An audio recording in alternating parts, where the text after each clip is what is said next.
Hi guys, mumeze mute? Nizere yuko mukomeje kugubwa neza aho muri hose.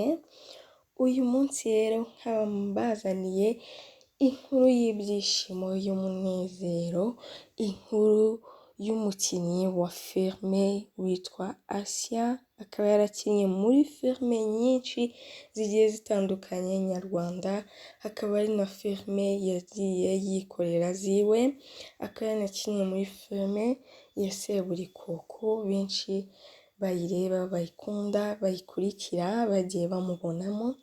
Inkuru rero nziza y'ibyishimo ni yuko yabyaye umwana wiwe wa mbere, umwana wiwe w'imfura, akaba yamubyariye muri Amerika, muri state ya Maine, akaba yamubyariye ku itariki 19 z'ukwa gatandatu umwaka wa 2023. Uyu mukinnyi wa filime rero akaba ari mu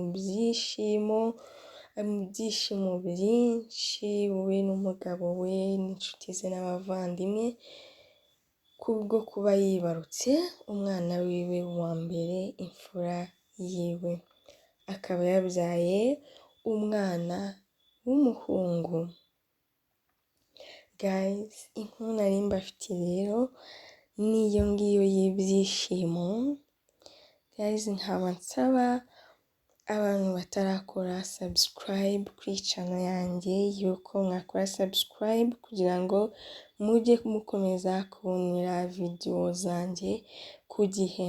Nanashimira abakoze subscribe, bashimira cyane kuba mwakoze subscribe, mbasaba gukomeza kureba video zanjye no kuzilikinga no kwandika comment, kuko bimpa kuba nagira ishyaka ryo kuba nakora indi video kubera urukundo muba mwanyeretse muri video yabanje.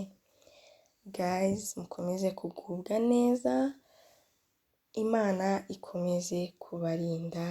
Bye, ciao ciao.